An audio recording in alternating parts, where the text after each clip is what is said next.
Here in Ottawa, there is a fresh new assessment out on the federal carbon tax as the parliamentary budget officer reran the numbers after admitting his office made a mistake the first time. Like the first time, he found most families end up with more money in their pocket, and in some cases, it's a lot more than he initially projected. It does come at a cost to the overall economy and the average household, but not nearly as severe as he previously thought. The Liberals and Conservatives have far different interpretations of the findings. And that report confirmed everything I've been saying about this horrible tax, this ripoff.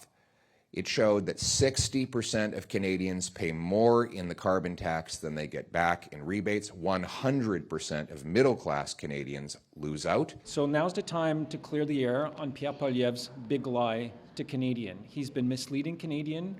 The PBO is very clear. More Canadians get money back from the Canada carbon rebate than what they pay. Here to explain the findings is the Parliamentary Budget Officer, Yves Giroux. Mr. Giroux, welcome back to the show. My pleasure. So when we spoke in May and you acknowledged that you needed to revise your numbers, you said it's not something that should or will alter the conclusions of the report. How would you describe the change we're seeing today? Well, the change, aside from obviously excluding the impact of the output-based pricing system for large emitters, also include updated data and reflect changes that have been announced by the government, notably the exclusion of heating oil from the fuel charge, as well as an increase in the amount or the proportion of the fuel charge that is returned to households.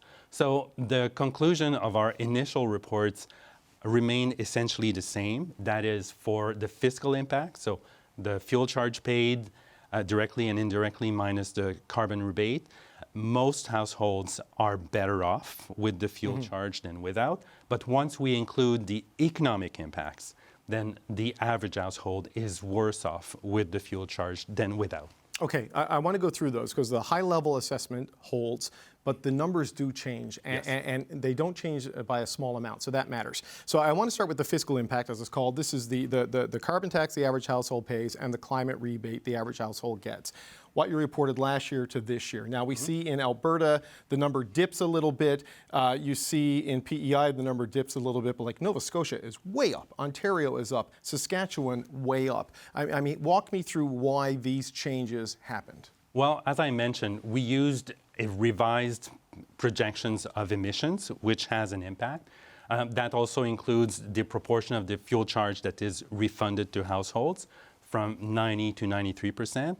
Keeping in mind that households pay on average about 68% of the fuel charge, the rest being paid by other than households, corporations, not-for-profits, etc. So households pay about 2/3 of the fuel charge, but they receive 93% of the proceeds. So if you go from 90 to 93% of a big amount, that has a big impact on the net amount that households receive. Okay, so in the world of the political arguments that we're all seeing on this, this supports the government's argument that more people get back more than they pay, right? That fundamentally holds on the straight cash in, cash out basis. And that was the case for the previous reports as well. So nothing's changed on that front. The numbers, yes. But they actually get a little bit more in most cases, especially at the lower income levels across the country.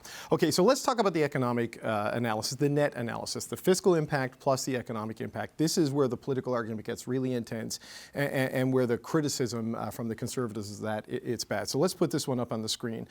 Your broader analysis is a fiscal impact plus the economic impact. The extra cost will have a negative effect on the economy. Now, the new numbers still show an economic decline for the average household, and this is averages. Your report has a lot of extra data based on income levels.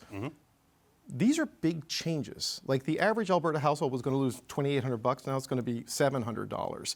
You know, basically it's reductions of half to 2/3 in some of the orders of magnitude. So the conclusion may stay the same, but the scope and scale of it is very different. There are many reasons for that. So I mentioned that some things have changed in the program.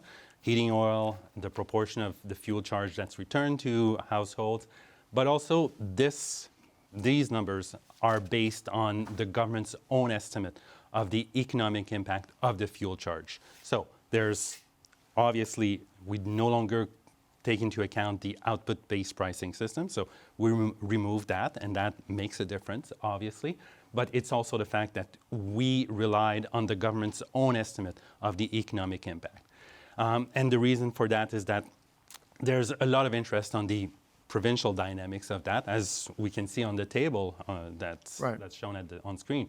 So our model is quite strong at the national level, but when it comes to the distinction between all of the different provinces and territories, it was a bit challenging to rerun that in a relatively short timeline. So unbeknownst to us, the government had run these numbers. So we have the economic impact based on the fuel charge only from the government's. So does this mean your model was wrong or just not precise enough to get the granular province by province analysis? Well, it was granular enough to give the province by province, but especially when you also factor into the differences in input-output model and the differences in provincial economies. The EC Pro, which is what Environment and Climate Change Canada uses, is a little bit more refined at the provincial level. Our model, I think, is stronger at the national level, but when you go down to PEI or Nova Scotia or Newfoundland, for example, level, then EC Pro is more granular and has more accurate details. But surely a more granular model doesn't lead to changes of this order of magnitude. That's the industrial price coming out of the system, correct? Yeah, that's the output-based pricing system, and that's also the other changes that I mentioned. But for a series of reports, people were looking at these larger numbers and saying that's what the consumer carbon price, the fuel price at the pumps, is costing my household or will cost my household, because this is 2030, 2031, when the carbon price is going to be $170 a ton. That's a very distorted picture that people got from the old reports. That was a picture that included the output-based pricing system and the fuel charge with data that was available at that time. So now we have additional data, we have modeling from Environment and Climate Change Canada, and that does not include the output-based pricing system, which is a cost that every one of us will have to pay. Right, but the old reports included the output-based pricing, the industrial carbon tax, as people call it, but said it was only assessing the consumer price. So people who read these reports, and the impacts are much higher for different households, would have looked at that much larger number and concluded it's only this one policy doing this, not a combination of policies doing this, and left them with this distorted picture of the net impact their household would face. Which is the oversight that we mentioned in April. One of the other changes I've noticed, Mr. Giroux, is that if you break it down by economic quintile, is the phrase you use, but basically you divide income earners into 5 categories. Yes. So the bottom 2, the lowest 40% income earners in Canada, even in 2030, even when the carbon price is $170 and the broader economic impact is severe, as you've outlined, though less severe than in the past, they're still better off. Even with everyone assessed in this, the political argument has been that the poor people are going to be worse off under this. Lower income earners in every province are still better off, even with everything at $170 and the broader economic effect of this tax policy. That's based on Environment and Climate Change Canada's own modeling. So if we take their economic impact of the fuel charge, which they estimate at 0.6%, fuel charge and OBPS, they estimate at 0.9% negative impact on the economy. So they have, to begin with, a lower impact on the Canadian economy of carbon pricing, whereas we have 1.3%. ECCC, as we like to call them, also have the distinction, they unbeknownst to us, they've had at least since March, they've had the distinction between the fuel price, the fuel price, and the OBPS. They had that distinction. So when we found that, we found out that we used their numbers. So that's also, in good part, the explanation between these differences. Right, they're their numbers, but you trust these numbers. These are accurate. You have no reason to doubt them. I mean, they're in your report, right? Yes, so and their forecasts of what will likely happen in 2030. So yes, there's no reason to believe that they would be significantly off. In fact, when we compare our estimates of the impact of carbon pricing in 2030 to theirs, 1.3 versus 0.9, it's a difference, but it's not like a significant difference. The direction is the same in the overall aspect. Looking at your updated numbers, the lowest income earners in Saskatchewan, even with the negative economic consequences of this policy, they're going to be better off by nearly $1,300 a year. We have seen politicians say that this is going to cause mass hunger, malnutrition, seniors won't be able to turn up the heat. Does your analysis of the consequences of this suggest any of those dire warnings are going to come true? I haven't looked at the social aspects of this, but the numbers that were provided to us don't suggest that it will be that catastrophic. I should also say that our methodology was reviewed, and we had the U.S. Congressional Budget Office and the Dutch Budget Office look at our methodology. They provided us feedback, and we were confident, they are confident that our methodology is sound. Is it the current methodology you mean? The this previous report? and the current, yes. Okay, well, because it becomes difficult to reconcile, because even with the update, I mean, you've acknowledged in this report there are limitations to this Yes. analysis. We've talked about this before. You just can't do the broader analysis of the cost of climate change, of higher emissions, of other policies to reduce emissions by the 15 megatons that the carbon price is supposed to eliminate, or of the economic benefit of other actions and technological developments to fight climate change. So even though this is updated and more precise, this is still not a complete picture on how to assess this whole policy debate, is it? Well, I think that's where the role of the government comes in. Like when they want to introduce policies, I think it's up to the government to explain why they need to introduce these policies, what will be the benefits. Our role is to provide analysis and information on the costs of proposals. So, for example, when a government introduces a new tax or other measures, we provide estimates of the revenue raising capacity or the cost of proposals, but we don't pronounce on the overall benefits, because that's generally up to governments to estimate these. Sure, but you've seen what's happened. We've talked about this in the past, right? Your old findings with the not insignificant methodological error of having the input-based, the industrial carbon price baked into the projections has been used to pass judgment on carbon pricing and its effectiveness and its cost effectiveness. And it's created a very difficult debate now a couple of years into this. So, I mean, when people say even this report is proof that the carbon tax doesn't work and it's going to drive people into poverty, should they draw that conclusion? I'm not sure that that's the conclusion that would need to be drawn. However, based on the numbers that we saw from Environment and Climate Change Canada, the fuel charge will reduce emissions by 15 million tons of CO2.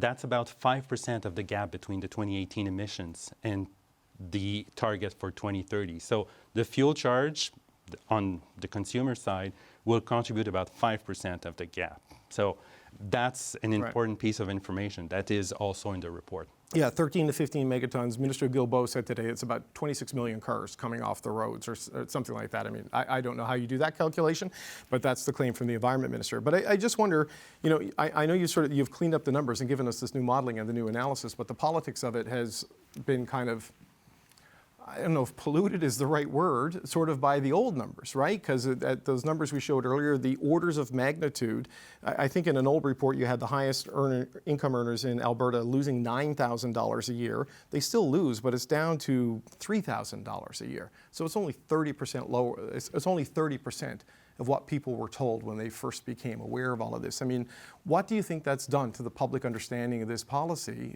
3 years into it? Well, I think providing information is always useful to have debates.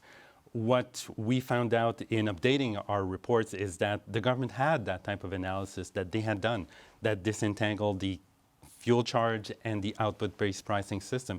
And to our knowledge, that was available since at least March of this year. But I haven't seen these numbers coming out from the government. So people can criticize our reports, but in the absence of anything else, it's easy to criticize and judge that this report is not as good as some people would like it to be. But when you have numbers that are held by the government, that they exist. But had you asked them not- for it when you were doing your initial analysis? Had you gone to the, because my understanding is your office chose to do this distributional analysis. This wasn't necessarily a request, Yeah, right? it was something that was asked by many stakeholders. We did Okay. distribution analysis on the fiscal impact only, so carbon pricing paid versus the rebate. So we did that. We did the economic impact of the fuel charge and carbon pricing. Why don't we do the distributional analysis for both? But to my, I guess to my question, because I know we've got to let you go, did you ask the government for their analysis? I know you put yours out, and I know they disagree with it, and you know, a pox on them for not putting their analysis out. But when you were doing your work, did you say to them, have you got this? Can we have your data? Can we look at it? Well, we asked for their analysis of the carbon pricing as a whole, but they never volunteered that information either. So when we started having discussions and we asked, did you do that analysis? They said, yeah. We asked, could we have it? They said, if you submit a formal information request, Sure. maybe. Okay, so just I guess as a last question, where do you think this, my sense is the public's understanding of this policy is a mess because of what's happened over the last couple of years. That they think the consequences of one part of it is much, much larger than the actual data shows. I mean, what do you think of where that is and what responsibility your office bears in that because of what's happened the last couple of years? Well, I can't speak for how people are using the reports, whether they're reading the reports at all. So I think that's probably not for me to comment on. Okay, Yves Giroux, Parliamentary Budget Officer. Thanks for coming back, sir. My pleasure. Okay, we're going to talk about that with Shachi Curl, James Moore, Andrew Thompson, and Carleen Varian. And I want to just show you some of the changes before we dive in. We're going to start with what we call the fiscal impact. This is how much you pay in carbon tax, how much you get back in a rebate. The numbers have changed, mostly for the better, the exceptions being Prince Edward Island and Alberta. But like Saskatchewan's number is almost double what we were told it was going to be a year ago. So there's some big changes there. The other big changes are on what it calls the net fiscal and economic costs. This is when you look at the carbon tax, the rebate, and the broader dampening of the economy, but without including calculations of the cost of climate change and the economic transition on the other side of it. It's still at cost for households on average, but way down. You know, Alberta has gone from a $2,800 hit on average to $700 a year. And this is in 2030, excuse me, when the carbon tax is supposed to be $170 a ton. Now, Shachi, we know the politics on this. We know where the parties are on this. We know where a lot of the public is on this. But this is a whole new set of data. What does this tell us about our understanding of this policy in terms of its actual cost and its actual effectiveness? It seems like we haven't had clean numbers at any point. No, and even when we do have clean numbers are hard. Like that's a lot to process. That is a lot to process and understand. And if you're dealing with just trying to balance your own household budget, you know, without doing a very, very deep dive, that's a lot of numbers. Look, the first thing I want to say is kudos to the PBO and to Mr. Giroux for, you know, rerunning the numbers and for all of his transparency around the methodology of this. Agree with it, don't agree with it. Like they're doing their homework, but more than that, they're showing their homework, which is really, really important. Beyond that, and beyond the fact that it's a lot of numbers, I'll go back to the first thing you said, which is the politics on this is set. So do not look for, I would not expect Pierre Poilievre to show a thoughtfulness or go beyond the three-word slogan on this particular issue. And that is because of the significant amount of blood that is in the water on this policy now. You've got early champions and longtime champions of carbon pricing, consumer carbon pricing specifically, running away from it. You know, look at what's happening in British Columbia where you've got an NDP premier saying that if the feds scrap consumer carbon pricing, so too will he.